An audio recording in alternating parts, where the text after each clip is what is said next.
Pleased to greet you, dear ladies and gentlemen, our dear students, according to our course that is devoted to the client stream management. So today, finally, we're coming up to the second stage of our business chess. Today we're going to start this interesting game. So today we're going to have the practical lesson, the first very practical lesson, helping us to deal with business chess. So right now, let me introduce you the chief consultant of this course, the Austrian Scientific Research Institute director, as well as the ground constructor of the new brand Swift Pro 613, Олег Мальцев. So please, may you welcome. Да. Сегодня мы начинаем с вами большую бизнес-игру. So today it's just that very time when we're beginning big business chess gameplay. Для чистоты эксперимента. Мы как бы поделим игру на две части. То есть мы будем сначала играть за одних, потом будем играть за других. По причине того, что, в общем-то, нам сейчас важно разобраться в правилах игры, в принципах. И потом мы перейдем к игре, когда кто-то будет играть за одну сторону, а кто-то играть за другую сторону. Да? То есть, когда все поймут правила и принципы игры, то все будут играть за одну или за другую сторону. Понятно, да? Okay. So as we are having the practical lesson, we are going to learn how to play. Actually, we have to learn all the rules, all the main principles. That's the main reason why, according to the purity of the results which we are going to receive out of this gameplay experiment, we're going to play for both sides. That is, we're going to start playing for the first side, then we're going to switch and take the other side, the opponent side, in order to see what's going on, what happens, in order to receive all variants of the tasks that we are facing in practice. То есть одна неприятность. Много людей начинают действовать, не понимая задачу. То есть это первое, с чем вы столкнетесь, вы не понимаете, что вам нужно сделать. Или вам кажется, что вы понимаете, что вы должны сделать. Да? So the main problem that we're going to face, actually we are facing, that the majority of people still do not understand what they're talking of and what kind of result they should receive, just due to the fact they don't know the way the task looks like, and they don't know the way in which the task should be implemented. That's why the task is the task, whilst the thinking of the person isn't connected with the task at all, and that's the problem. Окей, поделим доску пополам. So let's divide the board into two halves. Слева русский будет писать, справа английский. Переводи. From the left we'll deal with the Russian stuff, whilst I'm going to interpret on the right side. Окей, да? То есть, значит, в чем проблема большинства людей? То есть это проблема психики, человека. Это проблема психики человека. Они разделяют, делают отдельно то, что нужно сделать, и то, что нужно получить. То есть в результате ваших действий определенных должен возникнуть результат. Следствием ваших действий должен быть результат. Да? Но люди разделяют это на две половины. Одни понимают результат, не знают, что делать, другие знают, что делать, но не знают, для чего они это делают. Да? Они это разделяют. Просто. На две половины. Понимаете, да? То есть они считают, что это отдельно само по себе живет, это отдельно живет само по себе. Окей. По-английски то же самое. So the first problem that's being faced by the majority of people, that they distinguish, they divide a task into two halves. The first the first sort of people is not aware of the way the result looks like, whilst the second type of people is not aware of the way in which this task is going to be implemented. That is, let me say there is some kind of task. You have to find the solution for this task, that is to receive the result, right? In order to receive the result, you have to take certain actions, so just like a prolonged distance of your actions. But the main problem is in the fact that people do not understand. They have to take certain actions after they understand what kind of results are going to be achieved. That is the main reason why we are always dealing with two types of people. The first type knows the way in which the result looks like, whilst the second type knows what to do. They are aware of certain actions, but they don't know whether these chain of actions will bring them the result. No, they're not aware of the result. That's why we're always having this subdivision into two sorts of people. And they do not combine this understanding, because they do not have it. И есть люди, которые настолько не понимают, как обстоят, в общем-то, дела, что они считают результатом деньги. То есть они получают деньги, и это результат. Нет. Результат это то, что оценивают деньги. То есть деньги выступают здесь в качестве оценочного фактора. То есть без наличия вот этого результата не будет никаких, то есть оценивать когда нечего, не будет никаких денег. Уберите эти результаты, и деньги исчезнут. Понимаете, да? То есть вам нужно добиться какого-то положения вещей, которые можно было бы оценить в том числе и в деньгах. Okay? Вон он, вот этот вот купол в конце. Это и есть. Нет, да вот вверху в самом. Да, кто, это я, то есть написать стрелку и нарисовать оценивается в деньгах. Оно, это не деньги. Деньги один из вариантов оценки положения вещей. То есть он выступает как оценочный факт.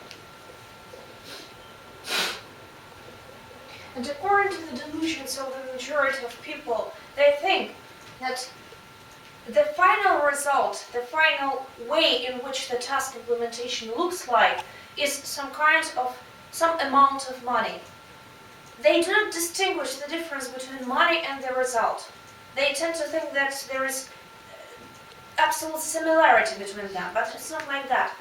Because actually money is that very assessment feature that assesses and estimates the way the result looks like.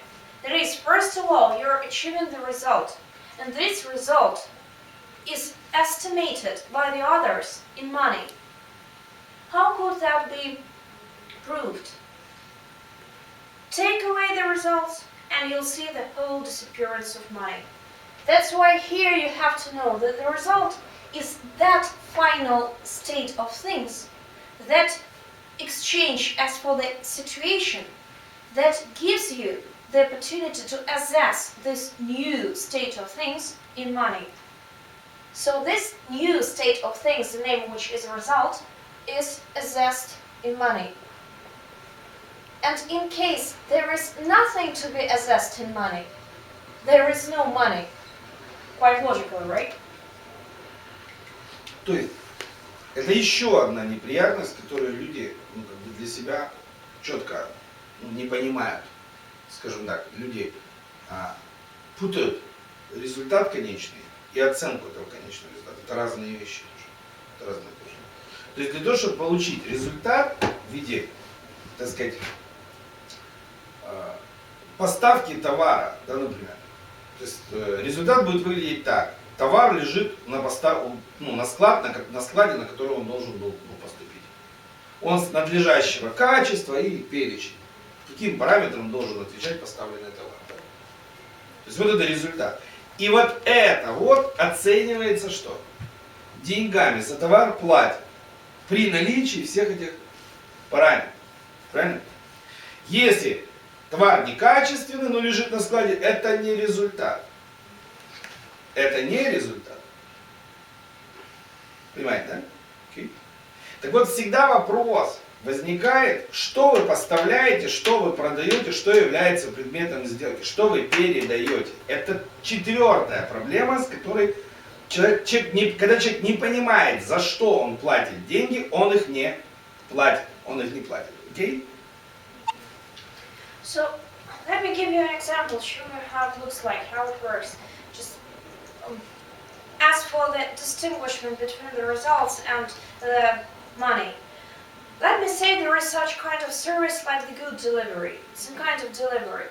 So the final result as for good delivery would be certain amount of goods are delivered to a special storage. All these goods totally answer to the full qualifications, to the quality that's been asked for by the customer. And in case these goods are delivered in the correct time, just on time, and they answer to all the questions that were asked by the customer, here we're dealing with the result. And only when the customer sees and surveys this result at the good, decent storage, only after that he is ready to pay money. That is, the result is being paid by money. So it looks like that. But in case the goods do not stand for the qualifications that are asked by the customer, let me say just the quality is not just of the decent extent or the decent level, it means that there is no result finally and no money, because the money would stand just for the appropriate final way of things and just for the appropriate set of features this result should stand for. That is one more problem that we're dealing with. То есть, обратите внимание, как сейчас волшебным способом будет перевоплощаться одно и то же, как вам кажется, но которое является совершенно разными вещами. Смотрите. Вот то, что я нарисовал. Давайте возьмем две услуги. Мойка машины. Вот обыкновенная машина стоит, ее нужно помыть при помощи каких-то химических препаратов. И адвокатская услуга. Я вам сейчас и на том примере покажу, как будет изменяться определенные вещи. Чтобы вы просто поняли, о чем идет речь, и чтобы вы понимали, что вы делаете. Потому что от того, что вы понимаете, как это изменяется, вам как раз и нужно себе поставить такую задачу, которая позволит сделать именно то, что нужно сделать. А не то, что вы хотите сделать. Или то, что вы не понимаете, что вы делаете. Понимаете? То есть, окей? So right now we're going to switch to the two examples showing us how all the things work and how all these obstacles and problems are overcome on advance. That is, let's give you two examples. The first one will deal with the service of the car wash, just the usual car wash, while the second one deals with the service of the advocacy. So on these two types of services, we're going to show you the way in which it's quite obvious that the person who doesn't understand the final result, the way it looks like, is not going to pay any amount of money, because he doesn't know what amount of money should be paid and what for. In case he doesn't know for what kind of reason, for which type of reason, he's not going to do that. That is, we're going to see the way in which certain things are being changed according to the task implementation, and the way in which this money functions and our certain actions are going to change as well. Вот смотри, клиент говорит, помогите. Это очень абстрактная вещь совершенно. Что я должен сделать? Первое. Найти решение.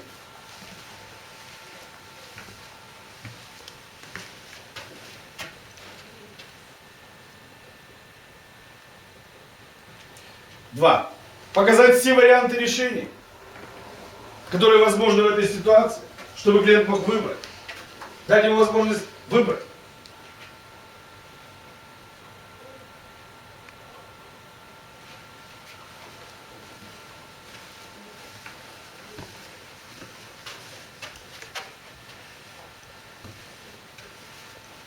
Три.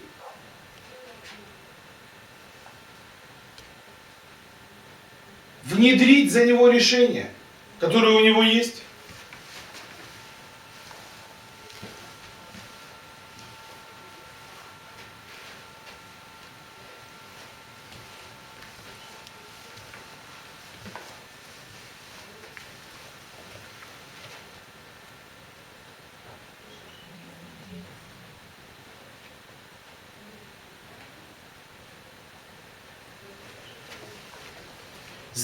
4 пиши. Создать за него конечный результат, чтобы он его купил. То есть, вы хочешь купить систему координат положения вещей.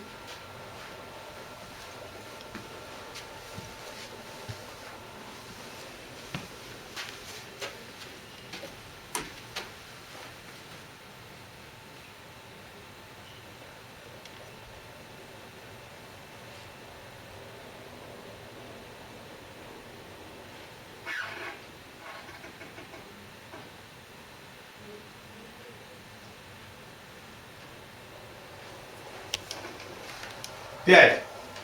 Убедить клиента, что все будет хорошо. Что ничего страшного не произошло.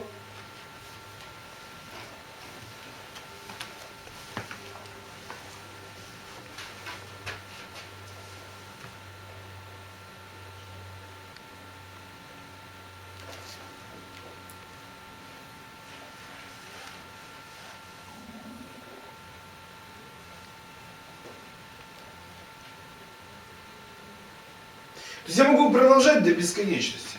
Я могу еще штук 20 написать. Все вот это называется «помогите». Одновременно.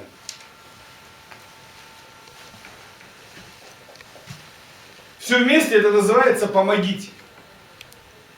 Так вот, что я должен сделать? По мнению клиента.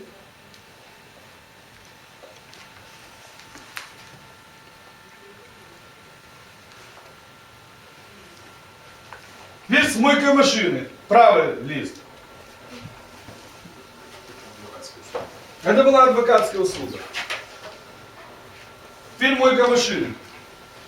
Я должен клиенту передать в распоряжение чистую машину.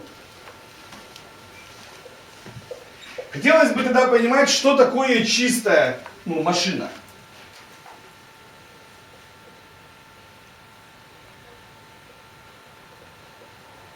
То есть я должен понимать, что машина очищена от внешней грязи, да? Она приобрела естественный цвет, да? Ясно. При этом я не беру на себя обязательств, и устранить все изъяны на корпусе автомобиля, все до одного изъяна на корпусе автомобиля, в том числе и полученные вами в 56 авариях, которые попали до этого момента. Понимаете, да? Что такое чистая машина? Что я должен? Убедить, что это средство моет быстрее, чем другие средства. Это уже механизм убеждения клиента, что именно это средство лучше, чем другое. Так тебе что нужно? Чистая машина или убежденность, что это средство лучше? Пишите. Что я должен сделать? Убедить клиента, что это. Что я должен продемонстрировать что-то?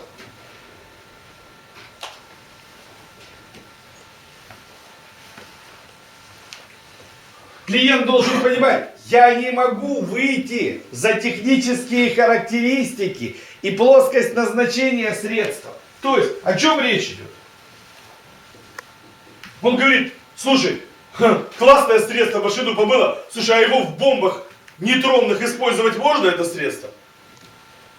То есть человек хочет одной вещью все решить, все проблемы своей жизни, в том числе, если мы его в двигатель зальем, мне еще 1 000 000 километров капиталку не нужно будет делать. Что он хочет, клиент? Что он ожидает от моющего средства? Они же живут ожиданиями от моющего средства. Что оно что должно сделать? Сделать машину новой.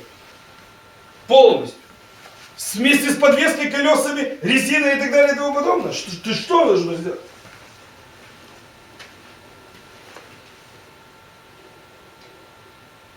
Три. Что он покупает, клиент? Время, то есть скорость очистки по сравнению с другими средствами, возможность чистить где? В любых условиях, возле бара. Это средство не создает неудобства, от него нет воды,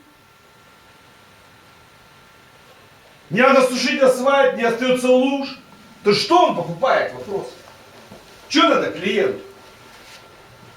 Ребята, вы ему должны продавать то, что он хочет, а не то, что хотите продать ему вы. Вы должны четко понимать. Один психиатр американский когда-то сказал, что если у человека болит нога, при этом у него точно болит голова, но он говорит, что болит нога, лечить надо ногу. У него не болит голова, не понимает, что у него болит голова. Как только вы вылечите ему ногу, у него перестанет болеть голова. Но он идиот. Что можно с этим сделать? Он идиот. То есть вы каждый день имеете дело с идиотами. Они не могут объективно, адекватно оценивать действительность. У него есть собственное представление относительно этого моющего средства. И собственные ожидания. И если вы реализуете его представление и обманете его ожидания, он на вас сильно расстроится. Как говорят в Одессе. Он на вас сильно расстроится. Понимаете? То есть если вы скажете ему, что его машина станет новой, что его можно залить в двигатель, и двигатель станет, то это для вас плохо закончится. То есть вы должны четко понимать, что вы продаете и что клиент покупает. И вам нужно соединить то, что продаете вы, и то, что покупает клиент, в единое понимание того, что эта вещь действительно нужна клиенту, и эта вещь действительно соответствует тому, чтобы дать тот результат, который мог от этой вещи бы ожидать клиент. Вы понимаете, вы не можете ожидать от машины, что она начнет летать. Понимаете? Ясно, да?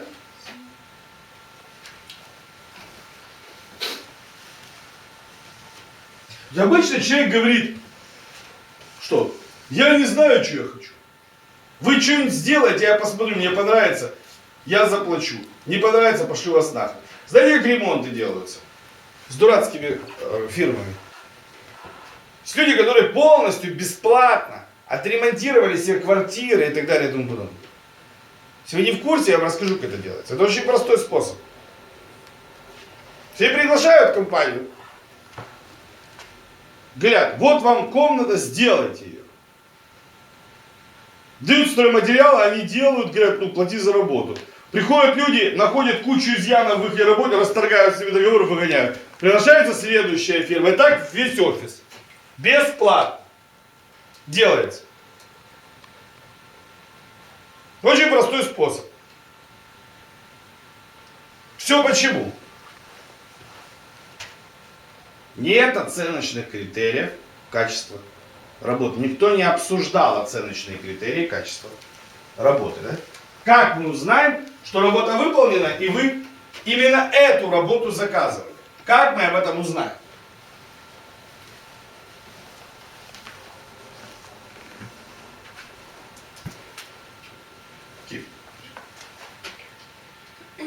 So, as far as you remember, we're going to deal with two types of service. So, first of all, let's take the example of the service of an advocate. So, here we're dealing with a client who is coming up to you and saying, just help me.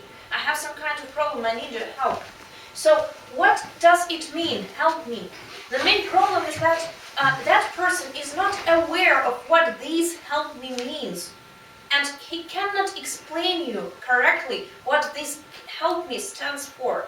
Because actually this help me for him may vary. It may cover lots of areas. It could be distinguished by his own delusions, by his own opinion and viewpoint. So as for help me according to the advocate service, here first of all, it's the first task for you would be to find the solution from his point of view. He needs to find the solution to the problem. Then, as an expert, you have to show all the variants of the task solution. You have to show all the variants of the task solution in order to provide him all the choice. It's just like in a shop. He has to see the whole range of goods in order to choose that one he wishes. The same is in here. He has to see all the variants of task solution in order to choose the one most appropriate for him, both for money, let me say, for time, and so on and so forth. Moreover, he is not capable capable of taking this solution and putting it in practice. He's not an advocate. That's why here you have to imply this solution that he had chosen previously and make it work. Because he's not capable of doing that. And he's even frightened of doing that. It's not for him. It's an advocate stuff. No. Then, number 4. You have to construct the final result. You have to describe and to define the way this final result looks like in order to make a client buy this very result. Because the client is not aware of the way in which this result should look like. Because, let me say, some people tend to think that they should, like, I don't know, divide their own money or something like that, whilst there are a lot of more other things that can help you to come out of the problem. And you have to make this coming out of the problem way and show him, and he'll buy it. Only having understood the way it looks like and having understood for which sake he's going to give you the money for it. Number 5. Some clients need to be persuaded, even the majority of the clients need to be persuaded that everything's gonna be okay on the way to that result, and that they back for guarantee, they back for warranties in order to make the task implemented in that very final result way which you were discussing previously. So all this, it's not the end, it's just a few examples showing you the way in which this help me may vary, because some people need all this list to be implemented, whilst the others need just one point. For, let me say, they need to feel like everything's gonna be okay. They don't need any task solution, they don't need any variance, they just want to feel, they need someone to tell them that everything's gonna be okay. So this shows you that this help me, as for the advocacy, may vary greatly, and you always have to discuss these things with your customer at once and show him that very thing he needs, not that very thing you wish or you tend to think is better.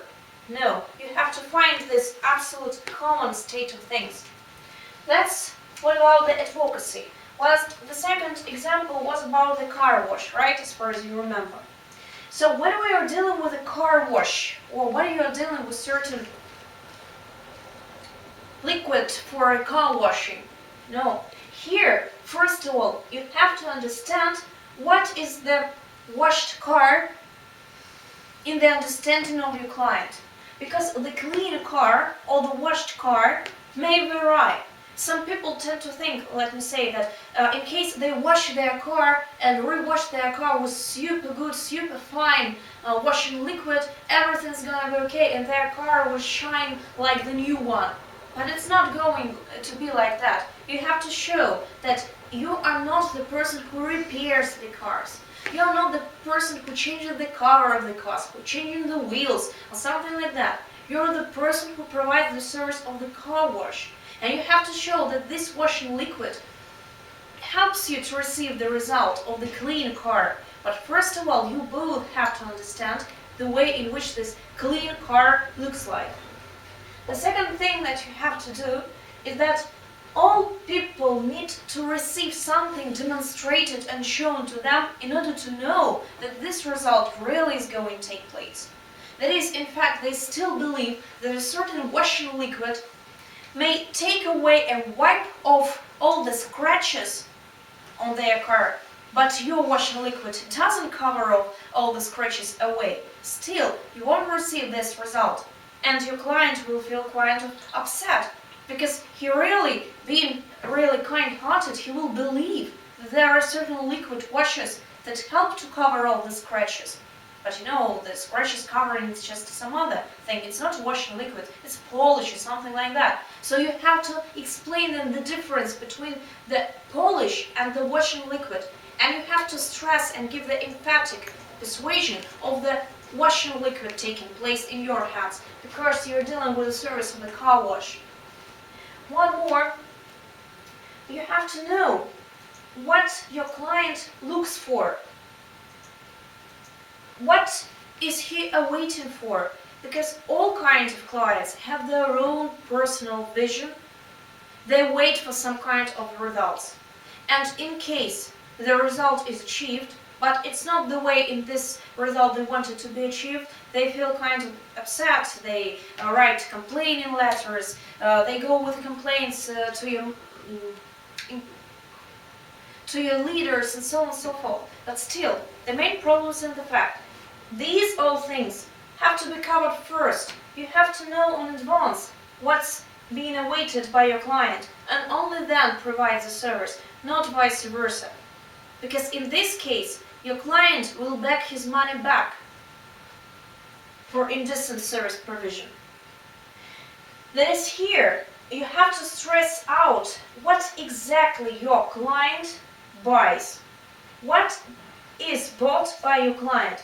Maybe he buys the time. He wants the car to be washed as quickly as possible. That's why in this case he's buying the time. Maybe he's buying some kind of comfort. He wants his car to smell like a gorgeous car, like a car of the king or something like that. So here we're dealing with the comfort. Or maybe there are some other conditions the client is waiting for in the end. You have to cover all these conditions all at once. And finally, you have to combine all the features that you are selling with all the features your clients are waiting for in order to receive that one common absolute state of things that is appropriate for both of you. Because you always have to remember that you are dealing with some kind of stupidity factor out of the clients. Because all clients have their own vision, have their own understanding, have their own viewpoint, even without the knowledge as for this viewpoint should stand for. Let me say there is such an example. When a person comes to a doctor and he has a very strong pain in his leg, but the doctor knows it's not the pain in his leg, it's, let me say, the pain in his head. The doctor doesn't have to give the medicine for his head, he has to give the medicine for his leg. Because otherwise, nothing will help. First, we are covering the persuasions of the clients. Second, after the persuasion of the client, when he's coming one more time and one more time, we are covering all the rest of the things that are awaited by the clients. Итак, вытираем все с доски. У нас получилось, что у нас, в общем-то, есть 4 вещи, с которыми мы как бы должны справиться. То есть, прежде чем как бы нам нужно обсудить отношение к этим 4 вещам всех 4 видов как бы менеджеров, как бы, которые будут работать на доске. То есть это первое начало как бы правила игры. Да, то есть вот первую часть правил игры обсуждаем. Итак, у нас есть что сделать и как сделать. Это первое. То есть первое, номер 1. Что сделать и как сделать.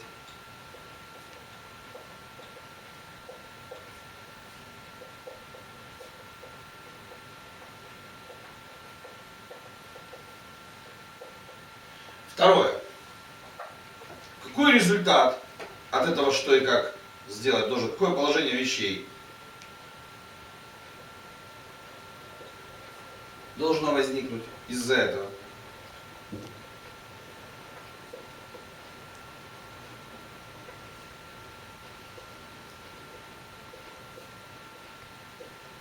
Из-за этого.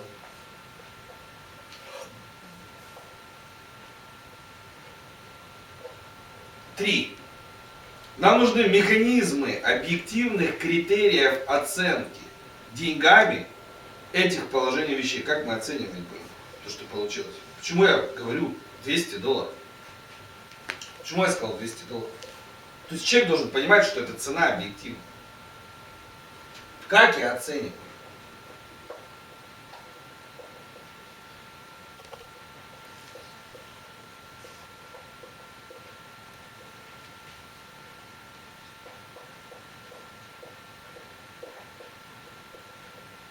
Механизмы оценки положения вещей. Как я буду это оценивать? И 4. Что потребитель хочет купить?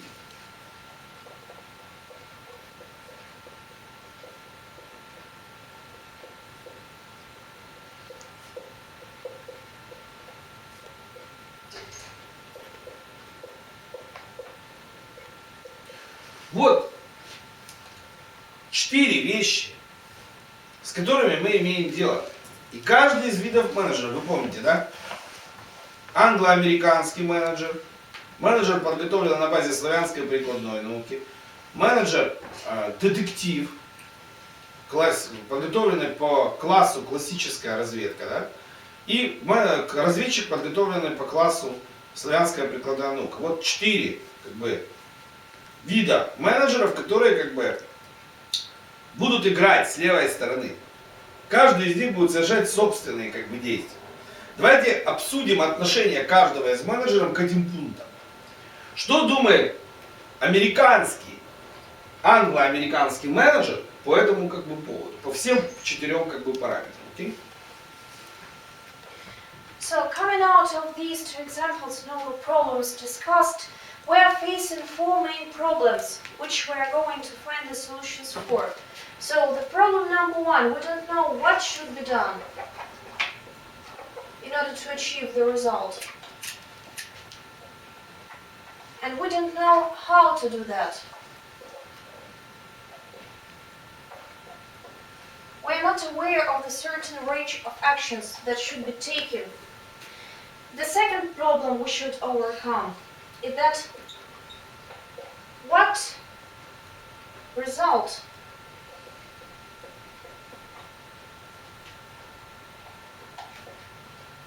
should be achieved. That is, coming out of the point number 1 of what and how things, we have to cover the way in which this final result looks like. What kind of this final result should we achieve? The third problem, we need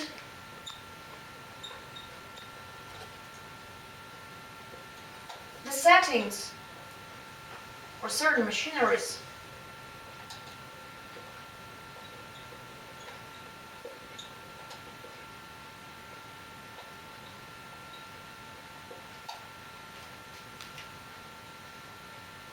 objective money result estimation.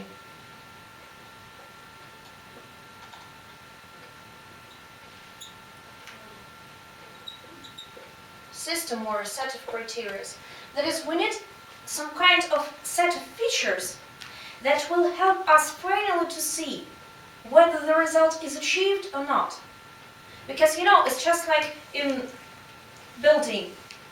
Lots of people can provide the service of building, but when the owners, when the customers come and they see the final result, they say, no, it's not the way we wanted to see this house to be built. We're not going to give you the money. And this happens due to the fact that beforehand they hadn't covered all the criteria, showing them in which way this final result looks like.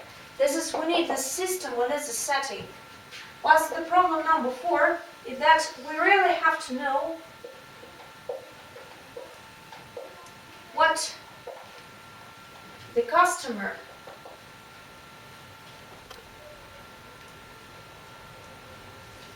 needs to buy or wants to buy. These are the 4 problems which we are going to overcome by the business chess gameplay. So as far as you remember, we have 4 managers, 4 types of managers that are going to deal with all these problems. We have the European American manager, who is prepared up to the contemporary education style, to the contemporary business schools doctrines. The second manager is the manager who is prepared and trained according to the basis of the Slavic applied science. Number 3, we have the detective manager, who's taken the education of the classic detective intelligence service. Whilst the manager number 4 is going to be a very special manager who deals from the staff of education received from the intelligence service agency, being prepared on the Slavic applied science knowledge. So what are these 4 sorts of managers, 4 types of people, are thinking as for all these problems? How are they going to overcome them? That's what we're going to talk. Окей? Так вот, давайте посмотрим, что думает каждый из этих менеджеров по поводу этих пунктов. Прежде чем начинать играть, нам нужно понять как бы правила, что они думают. Итак, англо-американский менеджер. Пункт номер 1. Что сделать и как сделать? Он вообще не думает. По причине того, что в американском менеджменте все действия заранее как бы обусловлены инструкциями, которые даны ему до того как. Он проходил тренинги, ему думать не надо, ему нужно просто делать то, что тут написано. То есть сказано 40 телефонных звонков в день. Делаем просто 40 телефонных звонков в день. Сказано. Произносим одну и ту же фразу. Короче, это запчасть в конвейере предприятия, которую пока не смогли заменить на робота. Понятно, да?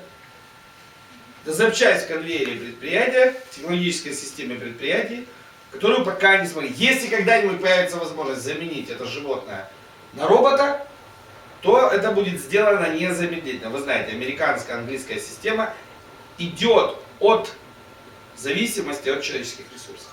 Это ее путь развития сегодняшнего. То есть путь кибернетический. Okay? So let's take the first sort of manager. The manager who was educated according to the knowledge of contemporary business schools, I mean European American schools. So the first problem is how to find the answers of what should be done by him and how is he to do that. So here this sort of manager doesn't think at all. He doesn't think of these two questions, simply due to the fact he is not told to think about them. He received previously as many instructions as it was just possible, according to the trainings, according to the business schools, according to his employees and employers, and so on and so forth. He had to receive the instructions, so let me say 40 phone calls per day. So he just taking the receiver and making 40 phone calls. He is not changing anything at all. He is asking the same questions as he was provided by. He doesn't need anything else to be done. He is just doing as he was instructed previously. So here, in fact, we're dealing with such a thing that we're not dealing with a manager here. We're dealing with some kind of particle of the machinery that stands inside of the whole company machinery. It's just the particle that still is the person, that still is not subdivided and emerged by the person or by the robot. That is, as far as you remember, the civilization of Anglo-Americans is dealing with the approach of switching away, overcoming all the people, personal factories, and where it's just possible, they're using the machines, they're using the cars, the settings, cybernetical systems, and so on and so forth. So this person is still not removed by a robot, but maybe in future he will. So that's as for the first type of manager. Да. Номер 2. Какой результат должен возникнуть из-за этих действий? То есть ему сказали, результаты должны быть вот такие вот. То есть ему заранее прописали. То есть ты должен сделать вот такие вот результаты в месяц для того, чтобы находиться на этой должности. Понятно? То есть если то, что ты делаешь, неэффективно, то есть то, что мы тебе дали, неэффективно, ищи сам способы. То есть мы тебе дали инструкции, мы тебе создали все условия, ты робот в конвейере предприятия. И если то, что мы тебе дали, не дают результатов, ищи сам тренинги, людей и так далее и тому подобное, но мне пофиг. Должно здесь стоять физическим результатом 40 клиентов в день в очереди. Как ты это будешь делать, нас этот вопрос не интересует. Мы тебе создали все условия, у всех это работает, закрой рот. Закрой рот, у всех это работает, у тебя не работает, ищи других способов. Но мне 40 человек, чтобы стояли в пятницу в 9 утра вот здесь в очереди с деньгами, готовы платить в кассу деньги. Все понятно, пошел вон. Так работает американский менеджмент. То есть мы тебе создали условия, мы тебе дали инструкции.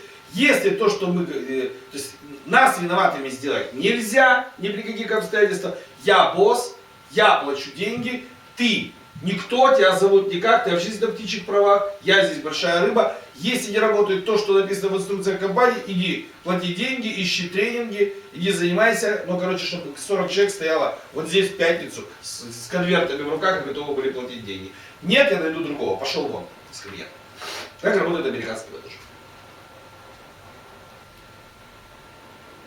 So as for the second question, what result should be achieved? Here we're dealing with, if we are talking about the American management system, we're dealing with such a thing that the result, the way in which the result looks like, is being given in advance. That is, firstly, before the person sticks to his job, he is told, like, by the end of the week I have to see 40 customers with envelopes full of money. It's just the example, right? So the result looks like, end of week, 40 people, 40 customers were, they've given the money for some kind of good or service. So the main problem here is, in fact, when a person tries to use all these instructions, all these pieces of advice and recommendations he was given by the government apparatus from the company, and in case this doesn't help him to achieve that result of 40 customers, still it's his own problem. Because the company, the governing bodies of the company tend to think that they've created all the conditions, they've provided all the whole information, they gave everything. So since this very moment, it's just his own private problem and his own private stuff. In case these things do not work as his things, it's his own personal problem. So maybe he should find something else. He should try to find another ways and types and methods, approaches somewhere else, and other trainings, and other coaches, and so on and so forth. But still, it works like that. By the end of the week, I need 40 people. I'm the boss, I'm the big fish, and you're just a worm in my ocean. And in case you want to receive the money, in case you want to make your earnings, you have to bring me these 40 customers. In case you do not bring me these 40 customers, I just don't care.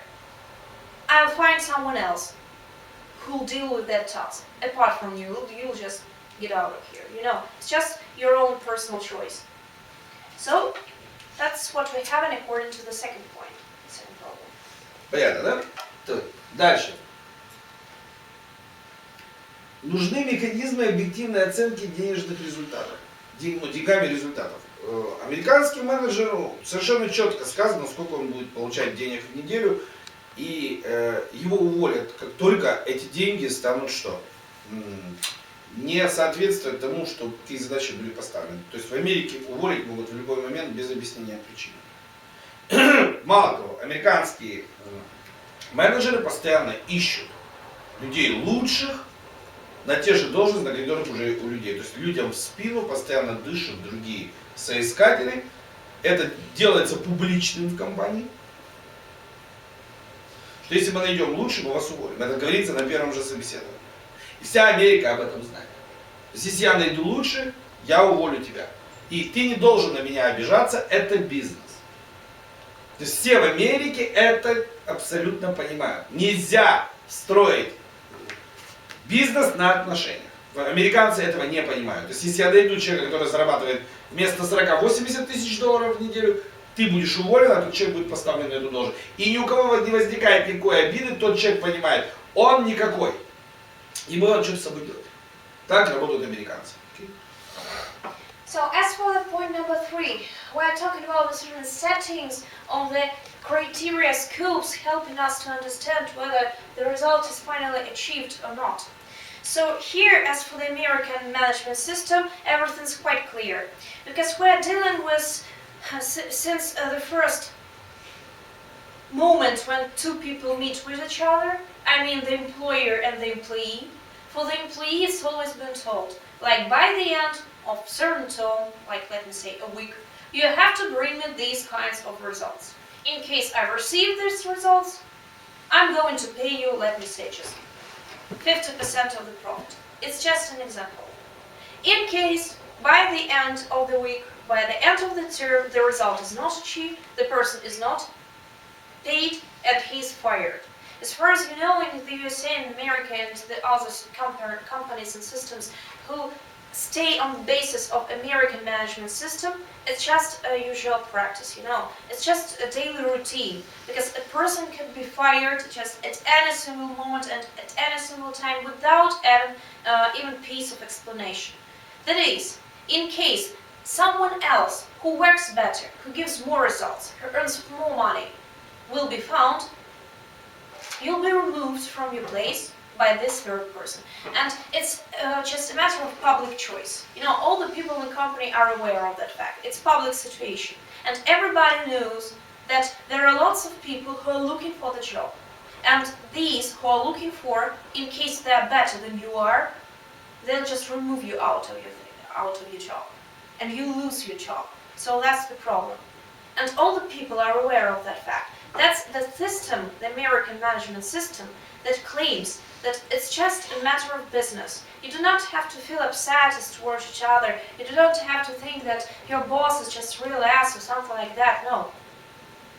It's just a business. It shouldn't be built on your private attitudes to each other, on your feelings or something like that. It should be based on the results and on the previous mutual recommendations. That's it. То есть это система продаж, Вы должны четко понимать, есть три способа реализации, которые вообще существуют. То есть можно идти к клиенту, и это называется продажа.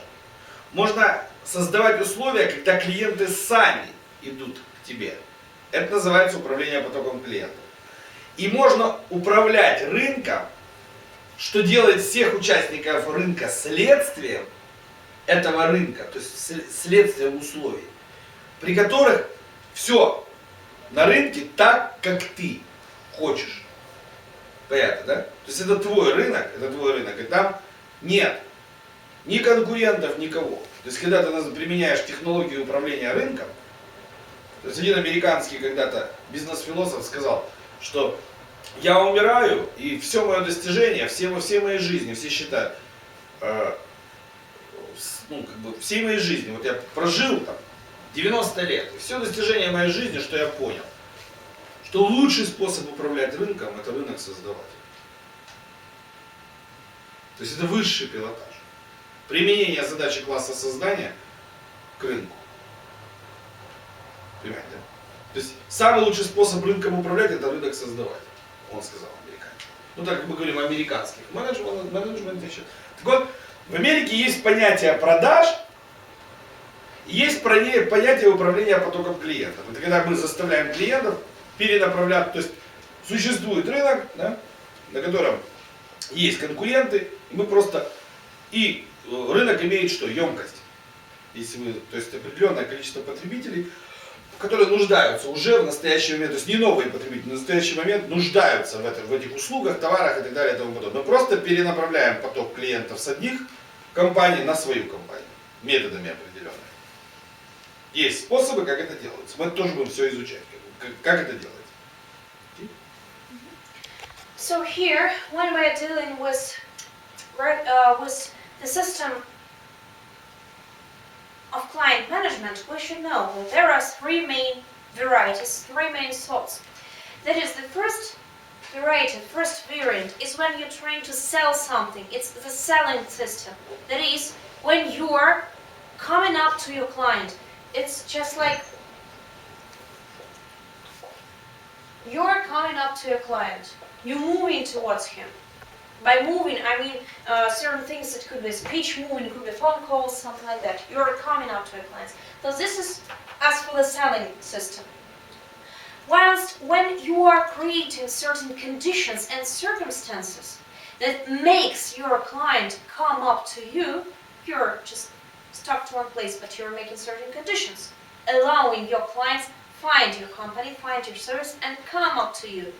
This system has the name of client stream management.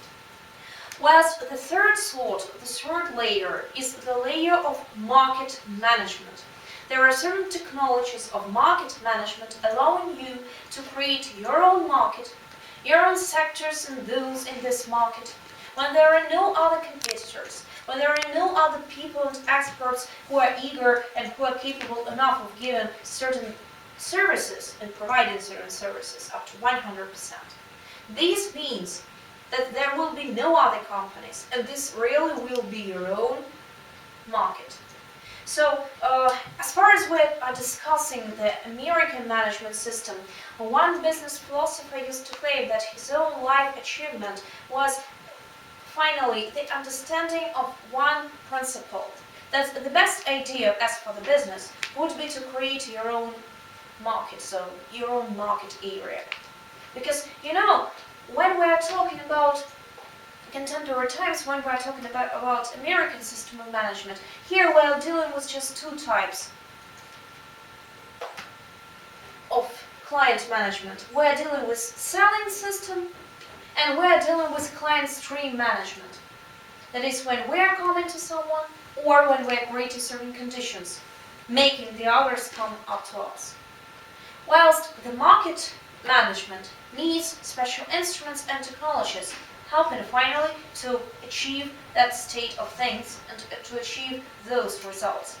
That is, when we're talking about the client stream, we mean that we are making the conditions for that volume of clients and customers who are already on the market. We just redirect their attention from the other companies up to our company, and being redirected, they come up to us. Whilst when we're talking about the market management, we're talking about another level of proficiency. Because here you may do with your market whatever you wish. It's the highest achievement and the highest level. When you take the task of creation task, implementation, and use it in order to implement any other tasks, both management, survival, and so on and so forth. Вот. И что хочет потребитель? Этому в Америке уделяется огромное внимание. То есть, как бы, они стат-опросы, соцопросы и так далее, маркетинговые исследования, целые компании заняты в этой отрасли.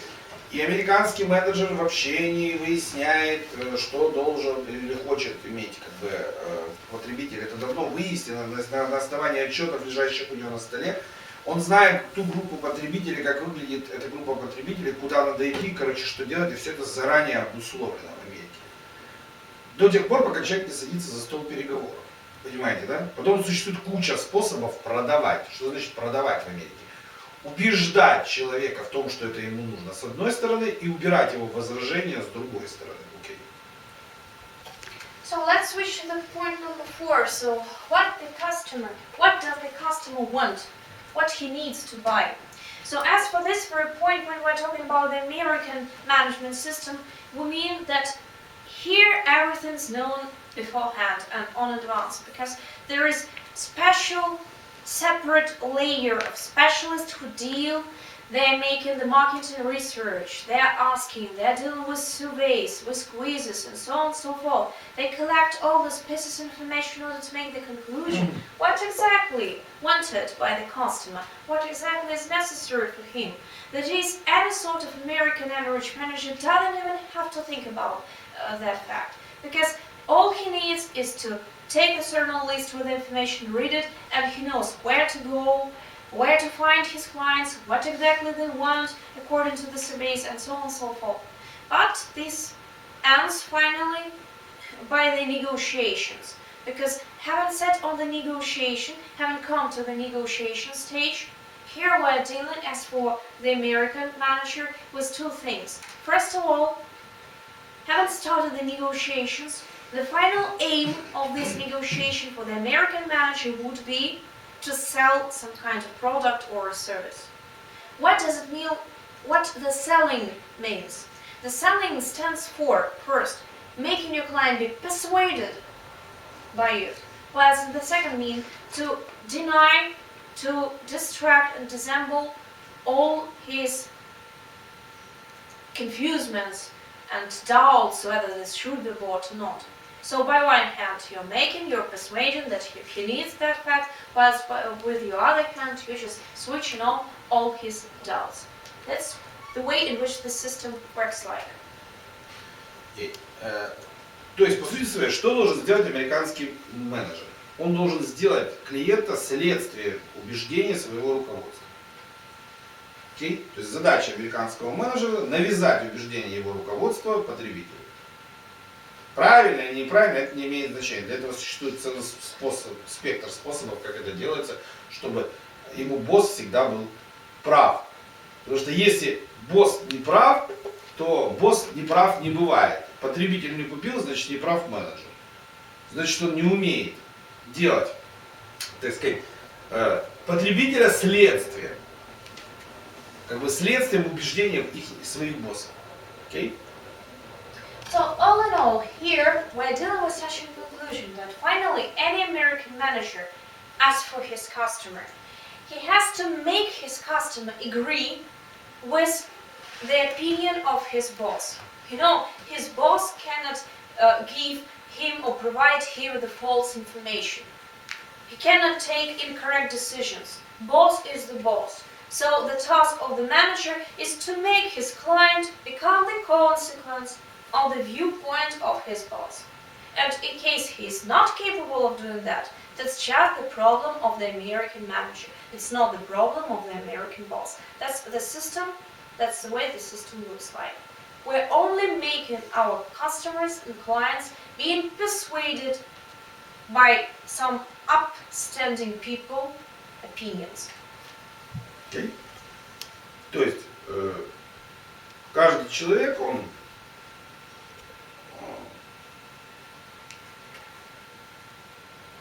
имеет совершенно четкую, как бы самостоятельную ориентацию в США, как менеджер. То есть, что ему нужно достичь и где деньги он должен получать в соответствии с тем, как он умеет это как бы делать. То есть в Америке все зависит от умений. То есть тебе дают, так сказать, все условия для того, чтобы ты это делал. И если ты хочешь воспользоваться методиками, какими-то компаниями, как это делать, ты это делаешь. Если ты делаешь каким-то другим способом, но приносишь те же самые результаты или результаты больше, руководство американской компании, ну, как бы ему все равно. То есть лишь бы были деньги на расчетном счету. Как ты это делаешь, никого не интересует вообще. То есть да, тебе дают, как всем, но говорят, будешь делать как все, результаты будут как у всех, и мы найдем рано или поздно лучше. То есть, поэтому думай, шевели задницей, шевели головой, как бы думай, как это сделать так, чтобы я был доволен твоей работой. Что я босс, понятно? А ты придурок. So finally, we're dealing with the fact that actually there is certain piece of delusion as for the boss and as for the manager, because managers usually just warm while the boss is a big fish, you know. The boss knows what to do, while these managers, that odd one out who is not aware of the state of things. That is here, the manager always have to persuade and make the others the consequences. And in case, first of all, he knows what result should be achieved. He knows by which constructions, by which instruction should it be achieved, and he knows of the term of the final achievement. In case the manager is good enough at all the three stages, in case he brings his company all these results and money results, that's okay, it still works. In case he brings more results, maybe it's even good for him.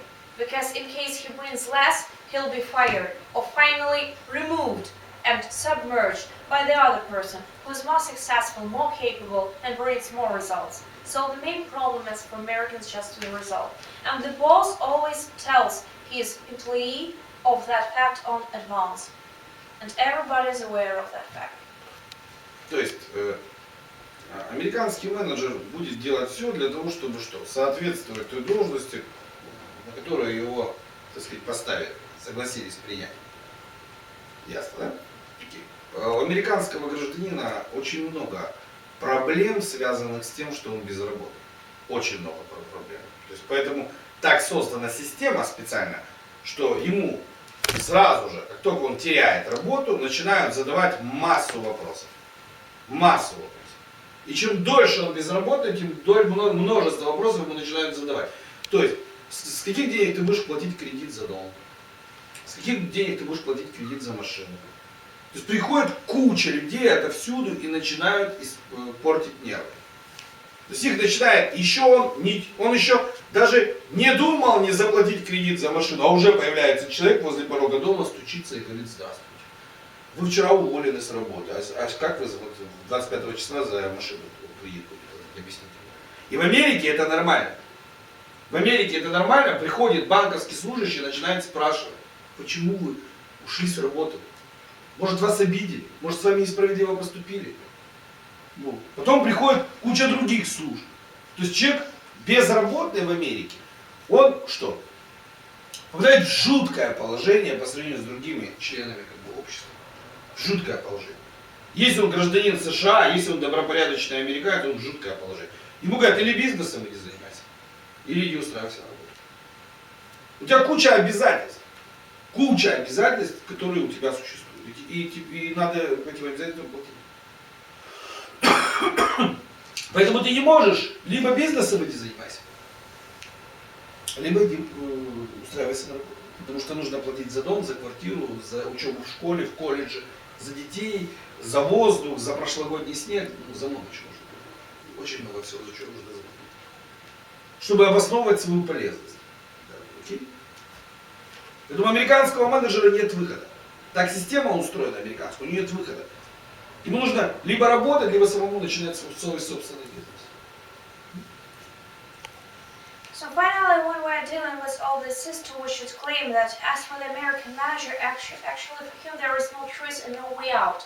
Because for any American citizen, it's just a usual practice or some kind of routine practice as to be employed, and the problem of unemployment is incredibly severe and incredibly complicated. Because a person who claims he's someone, he has to stand for that claimant, he has to feel concord and be comfortable as for the claimant. That is, in case he is a manager, he has to be the manager. He has to bring all these results to his company. Whilst having lost his job, having been fired, he receives lots of problems. Likewise, the American system is built in such a way that being unemployed makes you feel more and more upset and more nervous. Because it's just today when you've lost your job. Whilst tomorrow, some kind of bank clerk would come to your house and ask, yesterday you were fired or you lost your job. So, according to which money, from which source are you going to take your money to pay for the credit in the bank? For a credit for your house, for your car credit, and so on and so forth. How are you going to educate your children? The college needs quite good money, and so on and so forth. So, the system here means that there is no way out. He has to conquer something, he has to do something, he has to find certain knowledge and be skillful enough in order to implement all these tasks. Because otherwise, from all the areas of his life, he'll receive lots of people asking these questions of how are you going to pay, when are you going to pay, from which source are you going to pay, once again, pay. There are lots of things that should be paid in America. Even for the air, even for the snow, and so on and so forth. So what's the source? And this is the thing of which any kind of average manager always thinks of. It's just the way in which this state has been ruled by. Обратите внимание, когда украинцам, на Украине дали возможность жить на европейско-американский манер, то они сразу же понабрали миллиард кредитов, которые им предложили. Вот все, которые можно было кредиты, они все взяли. А потом, когда пришло время по ним платить, они устроили истерики и пошли накормили адвокатуру, но все равно банкам сказали, денег никаких не дадут. То есть, по сути, они украли деньги у банков, и теперь кормят адвокатскую отрасль для того, чтобы эти деньги не платить. То есть, еще раз говорится о том, что на территории бывшего СССР, на территории России, на территории Российской Федерации, на территории Украины нельзя вводить механизмы американского управления по причине того, что они не работают. То есть в Америке люди с детства воспитаны иначе, и вы должны учитывать такую вещь, как менталитет. То есть вот там пятой вещью, которую мы с вами напишем, это менталитет.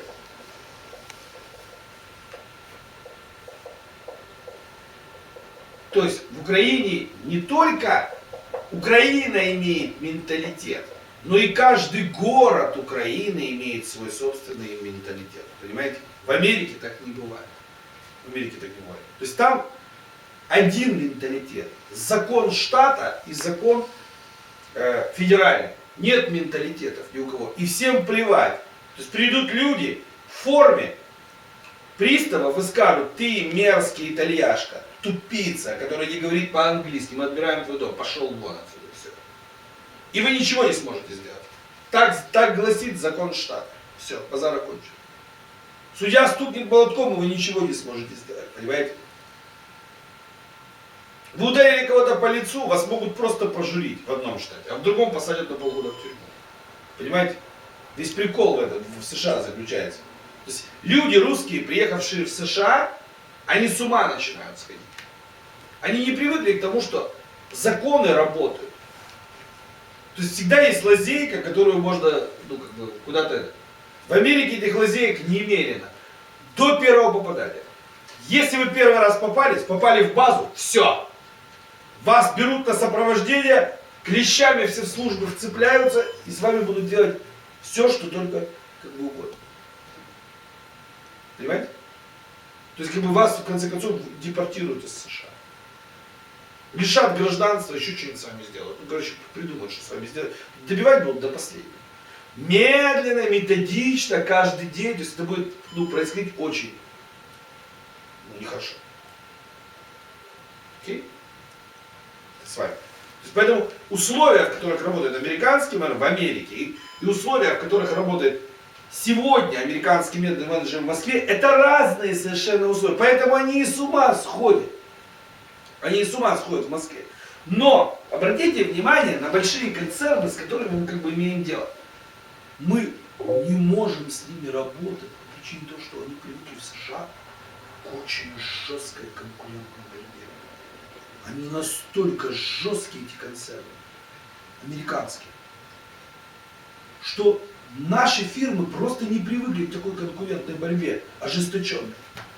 С всеми доступными и недоступными методами. Понимаете, да? Поэтому, когда мы говорим о конкуренции, когда мы говорим о том, что вам придется встречаться с разными подходами, с разными людьми, вы должны знать, что американский менеджер подготовлен к борьбе, к боксу, к серьезному поединку за рынок.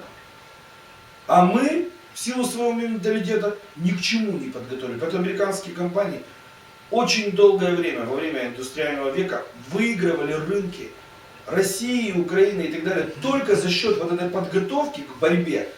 Что никто, мы же привыкли рассчитывать на кого-то, а американцы рассчитывают только на себя, на свои деньги и так далее и тому подобное. То есть это еще один подход, который нам неприемлем, мы не понимаем, как это может вообще быть. Мы все время хотим, чтобы за нас кто-то сделал. В Америке никто ни за кого ничего не делает с детства. Там детей выпинывают, 16 лет, все свободен, совершеннолетие свободен. Иди учись, иди снимай общежитие, иди работай, мой посуду в Макдональдсе. Попробуйте наших детей поставить в эти рамки, они мозгами посъезжают просто. Okay? So one more problem that we're dealing always with is the problem of the mentality. So when we mean that there is a certain mentality thing, we mean that all the people, according to all their systems, according to the standards of living, are being educated and appraised in different ways. That is why we're dealing with the American management system, the American state system, let me say.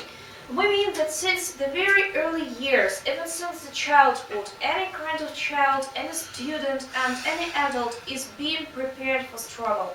He is prepared for duels, he is prepared for boxing, he is prepared for that struggle that he'll see in future. Because let me say, when we are dealing with the other countries, let me say with Ukraine or with Russia or so on and so forth, here people are not ready that all the laws are working and that everybody will not do something apart from you. And it means that actually when we're dealing with Ukrainians and with Russians, they have the other mentality, they have the other attitude as towards the manner and towards the task and towards the task implementation process. Because you know, in that time of industrial changes when there are a lot of banks, a lot of American companies appeared in the CIS territory. There are lots of people who just haven't seen this opportunity of taking their credits. They all grabbed these credits. They all took money from the banks. But when the moment of giving money back to the bank appeared, they didn't want to give the money back. They came to the advocates, to the jurists, and finally, given enough money for the jurists, they still haven't returned lots of money to the banks. So you see, it's just the difference in mentality. Could you just imagine an average person in America who's not going to pay money for the bank? He'll receive some term of imprisonment, finally. So here, as for America, we're always dealing with the fact that since the childhood, the person is ready for the struggle. He's ready for the law. He's ready for any kind of situation that might occur, and that he'll have to take this situation under his control. That is, let me say, if one state, for example, a person slaps the other on his face, in one state of America, he'll just receive some kind of conversation with a policeman, whilst in the other state he'll receive the term of, let me say, 6 months of imprisonment, having slapped the other person on his face. So here we're dealing with, understand, there is a state law and there is the federal state law, and people are always aware of that fact. Whilst in Ukraine it's not like that. Here people are ready for that there is always be the way out, and they do not have to be nervous for any kind of situation. Everything gonna be okay. But still, as for America, it's not like that. So you have to distinguish this difference. Because when the Russians or Ukrainians and so on and so forth come to the USA, they just feel terrified, they feel miserable for the first time. Because they're not ready that all these rules, all these services, all these government systems, they will work all together, both with you and against you. And having done something, just one case, out of the law, everybody will look for you and will give you no way out since that very moment. So as for the mentality, still, this is one more problem, this is one more aspect that has to be covered and overcome. Вот. Это вот то, что вы должны знать, хотя бы вот это минимальное про американского менеджера. Это вот минимум, что вы должны знать про американского менеджера. Теперь давайте подумаем, посмотрим на то, не подумаем, а посмотрим на то, как подготовлен менеджер на базе Славянской прикладной науки. So that's just that minimal information as for the American manager, who deals on the basis of the European American knowledge in European American Business School. So right now we're going to switch to the second sort of manager, the manager who is prepared and educated on the basis of Slavic applied science. То есть, первое, что нужно сказать, в отличие от американского менеджера, это самостоятельная единица. Это самостоятельная, абсолютно самостоятельная единица. То есть ему не надо объяснять, что ему нужно делать. Ему не нужно объяснять то, что ему нужно делать. Нужно объяснить, каких результатов за месяц он должен достигнуть, что он должен сделать для компании, для того, чтобы соответствовать занимаемой должности. Okay? So when we are talking about people, about managers who are trained up to Slavic applied system, we mean that the most distinctive feature about him is that this is the person who doesn't depend on anyone. This is the self-determined person, like in war, a self-determined unit, just a separate unit. So you have to convey your business with this unit in quite extraordinary manner. Here, he needs to know the result, the way in which this result for the company looks like, and the terms according to which this result should be achieved. Having known this information, this manager needs no other instructions, business schools, coaches, and so forth. It's just a separate unit. He knows the result, he knows the terms, and goes and does what he needs in order to bring this result back. So that's the first main distinctive feature. Это понятно, да? Второе. У славянской прикладной науки есть куча подходов разноплановых реализации этой задачи. Давайте я вам покажу, как действовал менеджер, вариант, как бы он действовал, потому что все варианты на доску выложить у меня не получится. Сегодня, в настоящий момент времени, я это сделаю, но постепенно. Так сказать, потому что их очень много. Ну, вы же понимаете, да? Да, поэтому как бы давайте вот пойдем от финансового подхода пойдем. То есть, как бы он стал действовать. Чтобы вы увидели разницу между американцем и как бы человеком, который изучал славянскую прикладную науку и профессионально ей занимается. So, right now, let's see the way in which this person is going to make this task implemented and to bring the result to the company.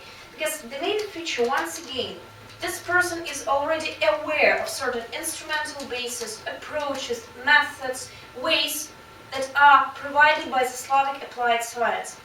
And here, we're going to give you an example showing you the difference between the American manager and between the manager who is trained up to Slavic applied system.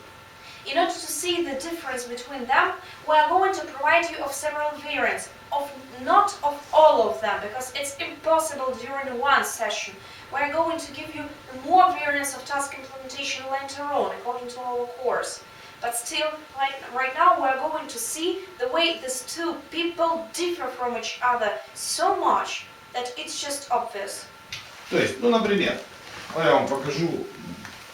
То есть, первое, что бы он стал делать, он бы спросил, как бы, что вы, ну, как бы, оцениваете как результат. Что вы оцениваете как результат. Ну, директор бы, например, сказал, ну, в общем-то, человек твоей должности должен компании приносить прибыль или объем какой-то там в течение 20, в размере, например, 20 тысяч долларов. Да? То есть он бы выяснил цифру, которую нужно реализовать.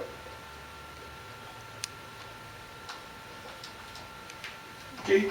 Да, он, то есть, почему? Он привык бороться с цифрами и не привык бороться с людьми. То есть менеджер славянской школы, он привык бороться с цифрами и не привык бороться с людьми. Okay? So the first thing that should be learned right now is that the manager of the Slavic scholar, he is eager, first of all, to know the way in which the result looks like. So the very first question that is asked by such kind of manager to his boss is, what is the criteria showing me in the way in which the result looks like?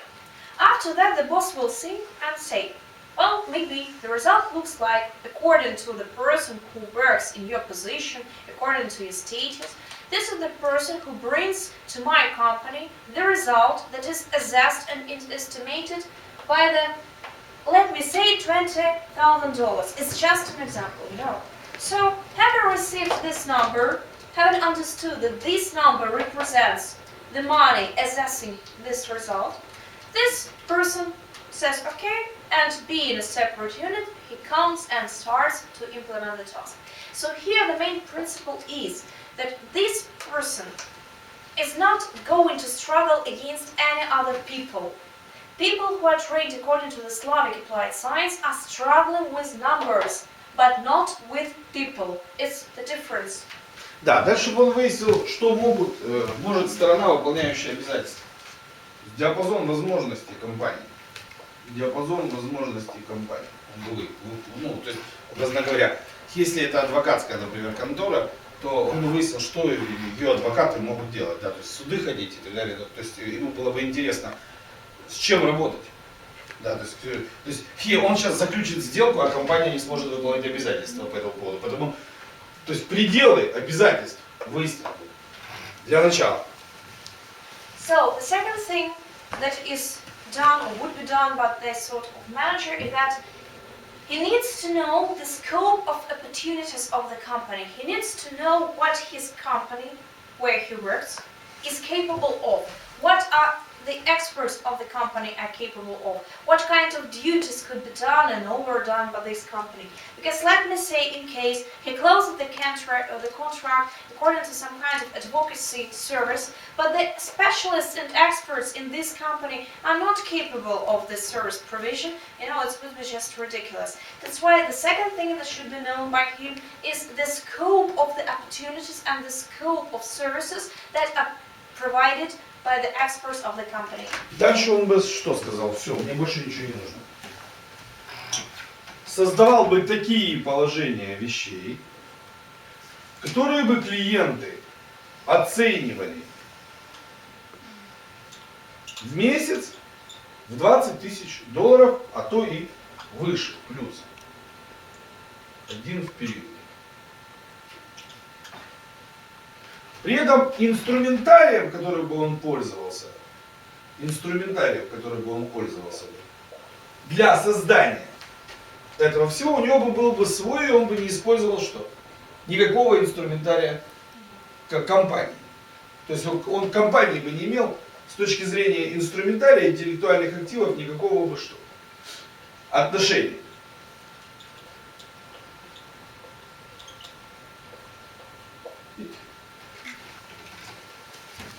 So having done known these two factors, this person wouldn't do nothing else but creating certain cases, certain final layouts, certain final systems that would be assessed by the clients according to the number that should be achieved as a result. That is, he would create such situations, such ways of cases, such case matters, where all the clients would come to in order to give the money for. In order to create such situations and to create such conditions, this kind of expert needs to apply some kind of instruments or some kind of technology, some instrumental basis. And the distinctive feature here is that the manager who is prepared according to the Slavic applied system owns and possesses his own scope of instruments that do not belong to the company. That is, from the point of the intellectual assets, these assets do not belong to the company. Still, here you see that this person works as a separate unit. То есть он бы самостоятельно оценил диапазон возможностей компании и не стал бы верить ни директору, ни адвокатам, которые как бы говорят, по причине того, что ему нужно будет объяснить клиенту, что они действительно могут сделать, а не лозунги, которые они вывешивают на дверях как бы компании, по причине того, что эти клиенты, они должны, по его мнению, стать клиентами компании постоянными. Поэтому ему не надо, так сказать, ему не нужно, чтобы вот эти люди не справились как бы с задачей. Да, то есть они могут пообещать одно и не сделать этого. То есть поэтому он эти все вещи четко понимает. И менталитет, и что нужно сделать, и как сделать. У него на эти вопросы на все есть заранее ответы. Почему? Вот в силу вот этого инструментального как бы подхода, это один из вариантов. Да, у него есть ответы. То есть он может получить эти результаты, $20 000 в месяц на счет компании, но эти деньги должны быть что? Освоены, отработаны и должны быть подписаны акты выполненных работ. И прежде чем он начинает действовать, он уточняет, что они могут как бы сделать, эти люди. Понятно, да? То есть сам уточняет, он не слушает директора. Понятно, да?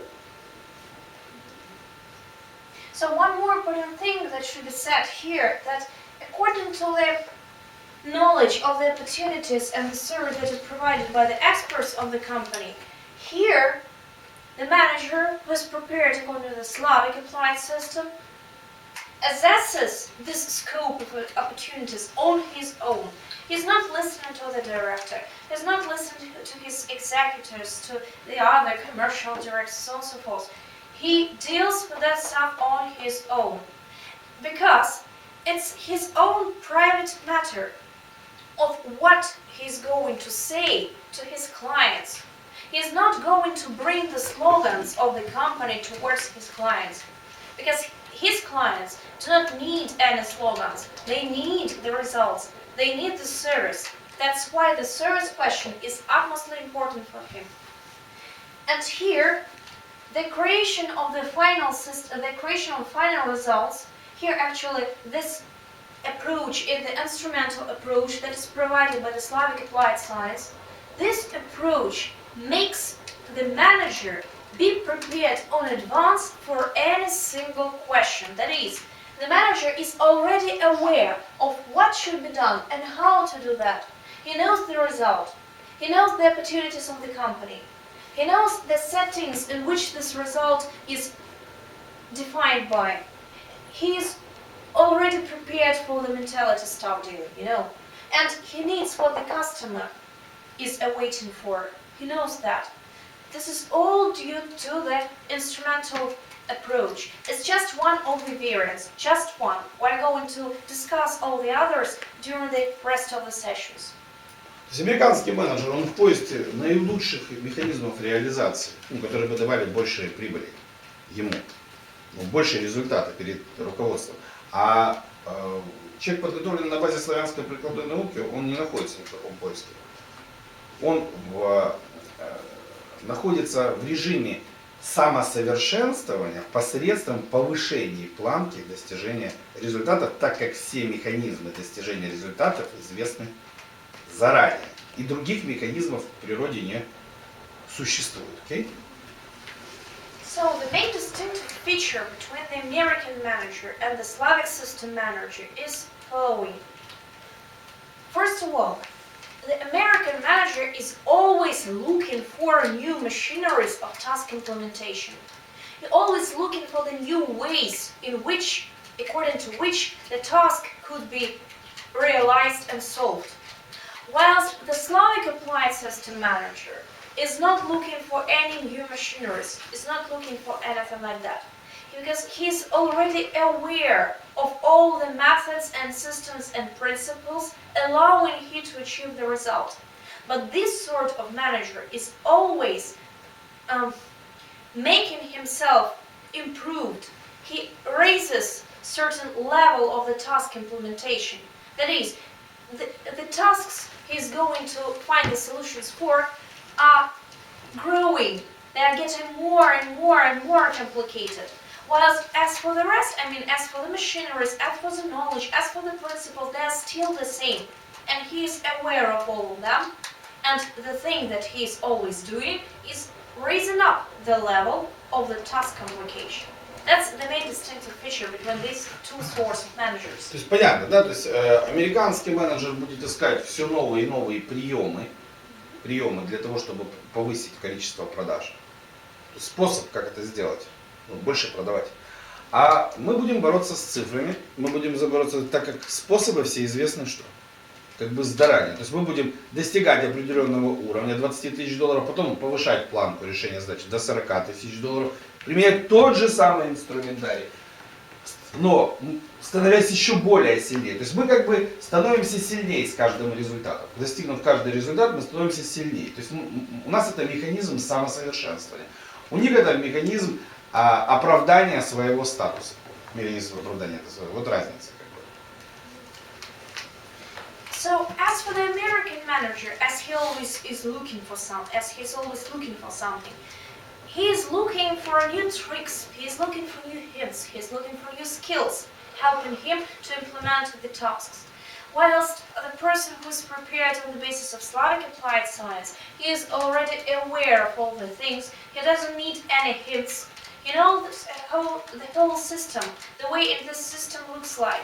And he just takes the task that is more and more and more complicated. He knows how to receive the result that is assessed in the amount of $20,000, and this is not the end, it's just the beginning, because this kind of manager is always trying to improve himself. He's applying this instrumental basis, it's the same in all kinds of tasks and situations. And by the applicants of these instruments and technologies, he takes the more and more complicated tasks, he receives the more and more huge, great results that are assessed logically in more and more amount of money. That's why it's like $20,000, then 40, then 80, and so on and so forth.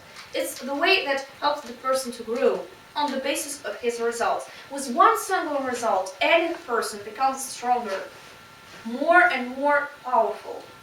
That's the way in which this results help him to grow further. Понятно, да? Далее. Обратите внимание на... То есть американский менеджер мог бы точно так же сказать. Я тоже делаю то же самое.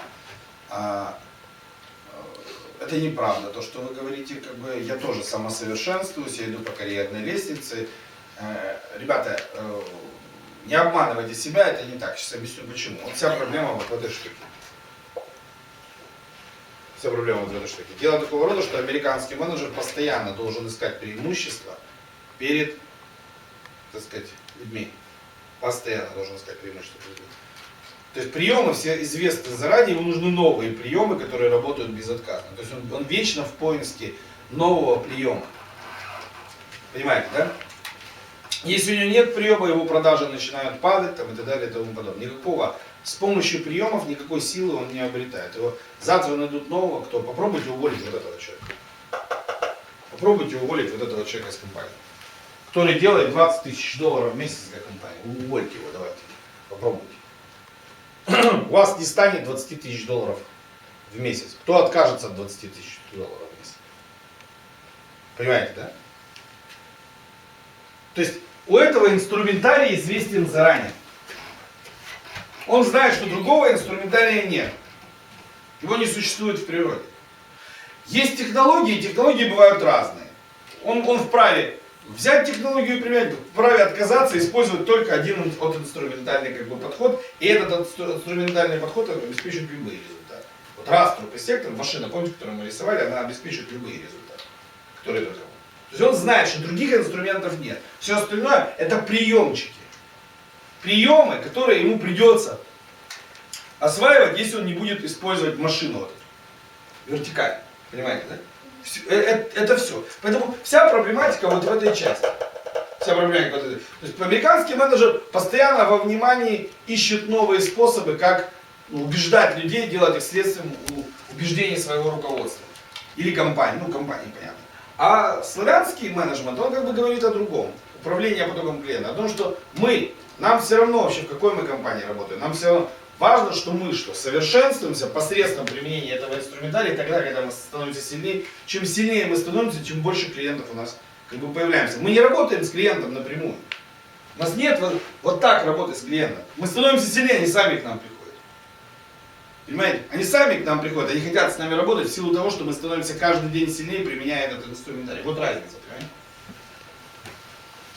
So you know, an American manager may claim that actually it's not like that. It's totally false that you're claiming out here, you know, because we're always looking, we're trying to improve ourselves as well, and so on and so forth. But still, it's not like that. You have to stop lying to yourself, because all things that are done by the American managers mean that they're trying to find more and more hints, more and more skills. So the main problem is in here, in this sketch. The main problem that distinguishes the levels of preparation of these two sorts of manager is the instrumental basis. When there is lack of instruments or no instruments at all, a person has to find something, like some kind of new hint, new construction, new approach, new skill, and something like that. That's the main reason why all the American managers are looking for them everywhere, on various business coaches, trainings, meetings, and so on and so forth. Whilst, as for the person who is prepared according to the basis of Slavic applied science, for him, actually he doesn't care as for the company, he doesn't care as for certain circumstances, something like that. He's a separate unit who has his own instrumental basis that makes him receive any result. Just try to imagine that someone will try to fire the person, to fire the manager who brings $20,000 per month. It's just ridiculous. No one will fire him. Even in case he's always improving and making these numbers go more and more, higher and higher. No one's going to do that. And the whole distinctive feature is in this instrumental approach. It's just, once again, what's used by you. You remember previously, in previous sessions, we were dealing with sector and raster machines and sector and raster instruments, allowing us to receive this task. This is the way that helps these people, I mean the people who are trained on the basis of Slavic applied science, to improve themselves, to raise them up as for the proficiency level, and to gain more and more results as they become stronger and stronger. The main distinctive feature, finally, is such. The American manager is always coming up to the clients. He tries to grab the clients out of the environment. Whilst the person who is prepared, the manager who is prepared according to the Slavic system, he becomes stronger, stronger and stronger and creates such conditions, allowing all the clients and all the people come up to him. They are coming for him. He is not looking for anyone. He is just becoming stronger and improving himself on the basis of this instrument application. That's the difference.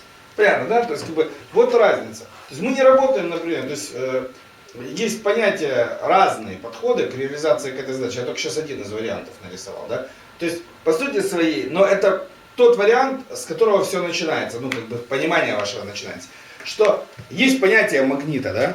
То есть, и если здесь сила, то все частицы тянутся к этой силе. И если вы становитесь сильнее каждый раз с применением этого инструментария, то клиенты к вам идут. При прочих, определенных знаниях, которыми вы располагаете, безусловно, да? То есть вы должны быть компетентны в том, что вы делаете. Ясно, да? А вот как компетентность поднимается своя, это уже отдельная тема для разговора. Мы сейчас говорим о том, что делается для того, чтобы получать результаты при заключении сделок, переговоров, при управлении коммуникационными системами. Разница славянского подхода, вы видите, американского, они что? Четко разнятся эти подходы. То есть мы с потребителем самим не работаем. Мы работаем с собой и из-за этого получаем потребителя. Мы становимся сильнее, поэтому имеем потребителей. Как говорят в Одессе, да? В хорошем смысле этого слова, понимаете. Да. Так сказать, американцы, они ищут прием убеждения человека в убеждениях своего руководства. И вот сейчас вся Америка, она переходит на что? На индивидуальный подход. То есть сейчас половина Америки это самозанятые люди, которые предлагают свои услуги компаниям по клиентам. То есть приходит человек, говорит, у меня есть куча приемов, я готов обеспечить $500 000 в год оборота компании. Но я за это хочу, как партнер уже в этой сделке, я за это хочу, извините, $100 000. То есть вы мне выплачиваете поэтапно $100 000 в течение года, а я $500 000 загоняю на расчетный счет. Идет? Идет. По рукам. Контракт подписали, погнали. Он не в офисе не находится, этот человек, он работает дома вообще, его вообще нет. Но у него контракт с фирмой, он что там делает, никого не держит, он где-то взял преимуществ, которых нет ни у кого, и спокойненько их реализует, никому не рассказывая, получая $100 000 в год. И таких американцев в Америке сейчас 30%. То есть кончились преимущества, контракт закончился, все, надо искать новые преимущества. То есть сейчас вся Америка бьется за новые способы продавать, за новые способы продвигать, за новые рынки. Куда? Это продвигать, за новые связи на тех рынках, за экспансии, за всякую гадость, за интернет, за всякую пакость. Да. То есть, и все это что опять на приемах. Какой прием использовать, чтобы сразу получить результат? Прием, прием, прием, прием. И все люди, ищущие прием, никогда ничему не научатся. Запомните это раз навсегда. So once again, here, according to the principle of physics, it's like some sort of magnetic power. If you take the magnet, all the things will come up to the magnet. It's just the same. When you are applying the Slavic approach, when you're applying all these instruments, by the way, the instrumental approach is just one of the methods, one of the variants we're showing you right now. When you're applying them, you become just stronger, and you're getting this magnetic power up to which all the surrounding people are coming. That's the way in which the customers are coming to you, and the way in which there are more and more clients as for the manager who uses the Slavic applied system. Whilst when we're talking about the American managers, we're talking about people who are always looking for certain hints, who are looking for certain tricks and new advantages. That's the difference, the knowledge and they give the advantages. And according to the contemporary situation on the market of the USA and some other European countries and American countries as well, there is such a tendency that there are such people who claim themselves independent experts, owing to this specific specific set of advantageous instruments or advantageous hints or something like that. No one's aware what kind of advantages they possess. But they provide their service for some companies on the level of partners. They make sign the paper of partnership, and according to this partnership, they make the flow of clients up to that company, who bring them, let me say, $1 million. But according to this contract of partnership, this person, this expert who brought all these clients, receives, let me say, just $20,000 for each bargain. It's just a matter of example. The main distinctive feature is what you are looking for. In case you are looking for something that helps you to improve yourself, to become more powerful, to collect more people around you, to make more clients around you, you know, we're talking about the client stream management. That's one method. Whilst when you're always looking for some kind of hint, for some kind of trick, for some kind of advantages, as far as the practice shows, people who are looking for advantages, they are not capable of something. They will never be wise enough. They will never receive enough knowledge simply due to the fact they do not need this knowledge. They need just something that will help them to become better and stronger for one moment. But when this something is known to everybody, they lose this moment. And everything starts like in a circle, you know, once again, once again, once again. That's the reason why there is such a rat race in the USA, and the reason why there is over 30% of the population who are independent experts who provide the service, that is the service of the client provision on the basis of this hint advantageous knowledge. That's it. Ясно, да? Это вот как бы два подхода, как бы, которые существуют, российские, славянские, да, то есть как бы и американские, европейские, американско-европейские, с разного рода как бы ухищрения, ну то есть подход от подкоца еврейского, да, вот этого от жидовского подкоца, как бы, и от применения инструмента, как бы, вот два, от механизма реализации и от хитрости, да, какой-то, как бы, которая ну, как-то заставит человека разделить вашу точку зрения. Вот эти два подхода, они как бы этим и отличаются. Вот инструментальный и подход от приема, от приемчика. Ну, то есть какого-то. Okay? So once again, here we've come up to understanding there are two approaches that are used in the world. The Slavic approach that is based on the Slavic applied science, that is based on the task realization according to a certain separate machinery of realization and instrument application. That's the first approach. Whilst the second approach is the approach that deals with certain hints research. It's like, you know, there is such a thing. Some people tend to think that it's very difficult to deal with Jewish people because they are sly and they use sly approaches. They are tricky, you know. So let me say there are two approaches in the world. Instrumental approach, that's based on the Slavic applied science. And let me say tricky, sly approach, that is based on this research for new advantages and new things. It's the conclusion. На этом я первую часть этой лекции как бы заканчиваю. Завтра мы продолжим. Мы будем рассматривать, в чем отличие классического детектива как бы, от детектива, подготовленного на базе славянской как бы, прикладной науки. Вот. Это вот мы с вами сделаем ну, то, что они умеют. То, что они умеют, из этого будем исходить в игре. А потом мы рассмотрим правую вертикаль, то есть как ставится, с кем мы имеем дело, что они думают об этом, как бы обо всем. Да? То есть, эти люди. И с кем вы имеете дело, в общем, с кем вы работаете. И после этого начнем игру, как бы, когда разберем эти правила все, что они думают, что они делают, и будем каждый раз брать некие ситуации с самого начала идти, да, то есть вот как бы есть склад товара, там, образно говоря, что мы будем делать, да, вот, как бы действовал тот, как бы действовал тот, как бы действовал тот, как бы действовал тот. Да, потом будем вариативно смотреть, как бы они могли еще действовать, как бы они еще могли действовать, как бы они могли еще действовать и так далее и тому подобное. Да. То есть как бы вот и будем смотреть вот, на начало деятельности, да, повторные продажи, взаимоотношения. Вообще будем рассматривать ситуации, в которые попадает человек в той или иной как бы, момент времени, ну там образно говоря, стоит машина, бар, и вот как бы человек увидел машину и решил ее помыть. Да, то есть, как бы, вот, как ему помыть эту машину, то есть, и вообще надо ли ее мыть? К чему мы идем?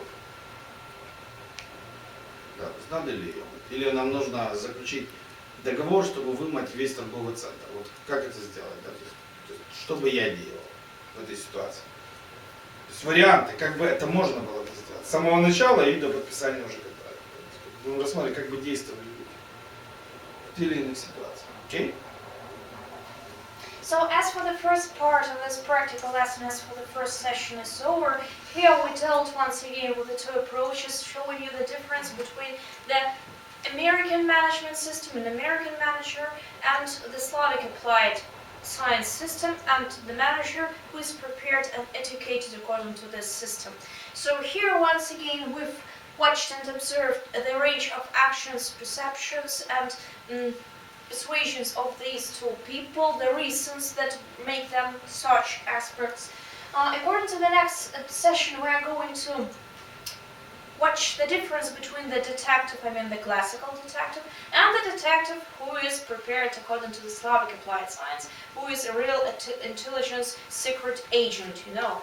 And after that, according to all next sessions, we're going to deal with our opponents, because we always have to know the way our opponents look like and act like. That is, we're going to take the businessman, the administrative apparatus, you know, the second part, against who we're playing. And finally, we're going to take certain tasks, like, let me say, there is a car standing in front of the bar, in front of the hotel. You are the agent, you are the manager who provides the car washing services. What should you do? So what should the one sort of manager do? What should the detective do? What would the intelligence service detective do? What would the manager on the who's prepared on the Slavic applied science do? We are going to research all the situations in order to see what happens between the car that appears somewhere and the contract closing that helps you not only to watch that car, but also all the car of all his friends and of his own company. So how to do that, how to come all these stages successfully, how to receive those results, that's what we are talking, that's what we are going to talk and discuss during the next sessions. Я прощаюсь с вами до завтра. Спасибо, до свидания. So as for this session, it's high time we finished it, so see you next time, good luck and goodbye.